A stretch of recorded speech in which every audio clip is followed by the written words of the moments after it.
All right, so I'm live with 52 weeks of Swift, and I'm going to talk about concurrency right now and dive into some of the details involving concurrency with the Swift language.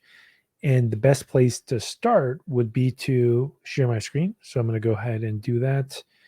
And let's talk about this in a nutshell. Let's see here. All right, so to get started, um, first I'll talk a little bit about concurrency. One of my favorite things to do in programming is to deal with concurrency, and a few reasons why I think concurrency is fun is that it's hard, right? So that's one of the cool things about it. But also there are ways to use different techniques to make it less hard. And in particular, async is one of the things that can be both helpful but complicated, because anytime something's running asynchronously, it is non-deterministic, right? You don't know when it's going to finish its task. Also, with things like parallel code, you sometimes do want to have some form of a control over the parallel code, let's say like a queue, right? Where you have workers and they're working on a queue so that you don't have just wild out of control concurrency. And so there's really a series of trade-offs that you need to make when you're dealing with concurrency. And there is a lot of really awesome code that's available in the Cocoa framework that I've used in Objective-C that was very helpful to me. In this case, though, I'm going to explore the Swift language, which I know less about.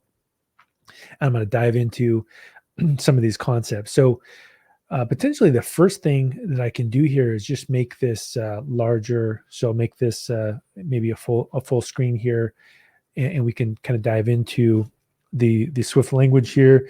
And so if I wanted to build something that was non-library centric, you could build something like this. According to their documentation, I would, let's say, take some photos and I would download the photos. But what are the problems with this is that this can be really complicated to figure out. But instead, one of the things that you can do is you could use more of this style, right? Where what you would do is you would say, build a function and say, here's some asynchronous networking code. And once that code has been defined as async here, we're able to actually have it do it in a much more readable way. And that's what these async libraries do, is they make code that is more readable.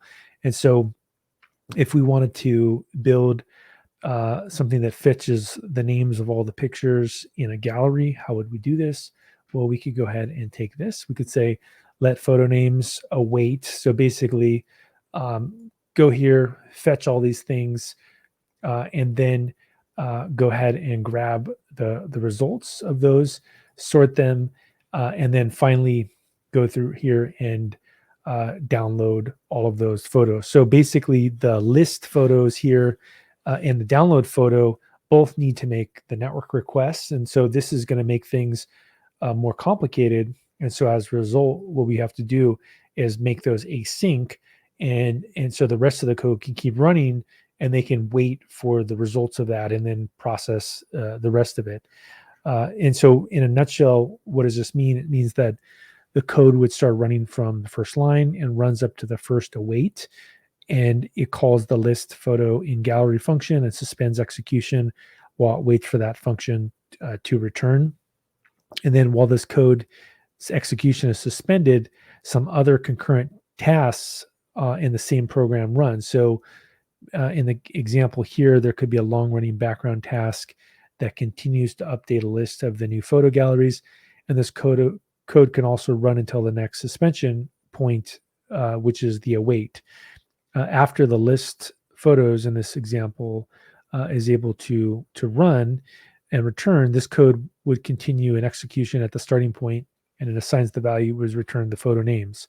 So really, it's a way to kind of elegantly build something that is non-deterministic in nature, but looks procedural when you're going through and you're building this.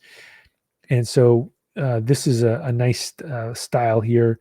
And so if we wanted to as well build out another kind of example where we had code in between of the suspension points, we could do something like this, like let photo await, go ahead and add this. And then at this point, the first photo is temporarily in both galleries. And there's no way to run the code between the call to add gallery and remove gallery. During that time, the first photo appears in both galleries, breaking the app into one of the app's invariants. And to make it even clearer, the chunk of code must not have a wait, and you can refactor it into a synchronous function. And how would that synchronous function look like? If we went through here, it would look something like that, right? Here's a move, go through here, add the photo, remove the photo, let first photo await, and then go ahead and move it. So what about sequences? Well, one of the things you can do as well is you can return the whole array at once after the array's elements are ready. Another approach is to wait for one element at a time and then iterate over the async sequence. And so this is kind of a cool style as well that I like. So you say import foundation, let handle file handle dot standard input, try to await line in handles dot byte lines, and print line. And so basically, instead of doing a for loop, which in the case of a huge data structure, it would potentially cause massive disk IO issues, is that this would actually wait for each iteration. And so it means that you can build things on top of this. So you could build like a pipeline type operation. Now, you also could build asynchronous functions in parallel. And so you could call async functions with a wait running only one piece of code at a time. So while the async code is running, the caller waits for the code to finish and fetches the first 3 photos from a gallery. So if we go through here, we can go ahead and do this. So let first photo finish, second photo, third photo, and then at the very end, go ahead and do this. And so the drawback, though, is that the download is asynchronous, but only one call to download photo runs at a time. So each photo download has to complete before the next one. But if I wanted to run the async function in parallel and let it run with code around it, you could write an async in front and then await each time you use the constant. So this would be like a faster version of that. Instead of that, that's the slow, because there's some blocks here. So this is slower, and full async would be here. Full async, which would be async let, would be in front here. And so in this case, we don't have to wait for one of the calls to complete. Each one of these is completely independent and able to do, like, let's say one of these takes a really long time. It's not going to hold up the other one in this particular example.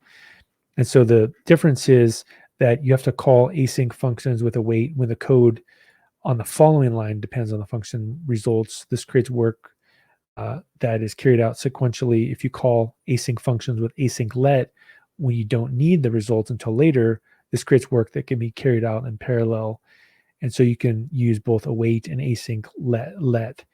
So pretty cool stuff. Now, this is something I've used, I believe, more in Objective-C, and I think it's probably using something similar, but you use this concept of a task or a unit of work, which I actually like a lot better as a style of concurrency instead of building a bunch of like manual concurrency methods here. And so in this case, I would say await with task group. You go ahead and you do some work here, and then you would actually add that to a group. And one of the neat things about this is that you could basically treat some concurrency task as basically a group of work that you're going to do, and you can just run that off somewhere. Now, with unstructured concurrency, this would be basically you don't have a parent task and you have the flexibility to manage things on your own. And so if I was going to go ahead and do that, for example, I could go ahead and do something like this. So this would be non-task group style here. We say return await handle. If you want to cancel a task, you can do that as well. And then there's also actors. And so an actor you can use to break up the program into isolated concurrent pieces. And each of these are isolated from each other, and they let you share information between the concurrent code. Like classes, actors are reference types. And so the comparison applies to actors as well as classes. Unlike classes, the actors allow only one task to access their immutable state at a time, which makes it safe for code in multiple tasks to interact with the same instance of an actor. So here we go here. This is definitely a fancier version of concurrency. And so I guess the idea here, let's add an A here, would be that this allows you to not have to worry about something that's massively parallel being mutated, in ways that you don't expect, is that it can only be mutated with one interaction at a time. And so with an actor keyword, you can actually go through here and create an instance of an actor using the same initializer syntax as well. And then also the other thing you can do is code that's part of an actor doesn't write a wait. For example, you can actually just use a method to update it.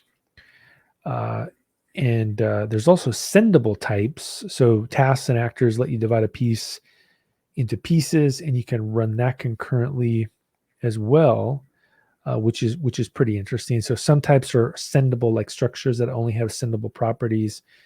And here's an example of what that would look like. Okay, let's go ahead and do this. Let's so we have struct. There we go. Extension, add reading. We have let logger, let reading. And in this case, I believe we're adding the reading here, which is a function from reading. And so in this particular example, what we're doing is we're using the sendable protocol. I guess the sendable protocol is a type whose values can be safely passed across concurrency domains by copying. I guess it would be that because you're copying, you don't have to worry about it being mutated. So there's some really fancy stuff that you can do with concurrency. Some of it feels like what I've done in other languages like Erlang, and I definitely am excited to play around with this a little bit more. But that's all I got for today, and I will see you next week. And I'll talk a little bit more about Swift. I think next week I'm going to cover typecasting. All right, see you next week.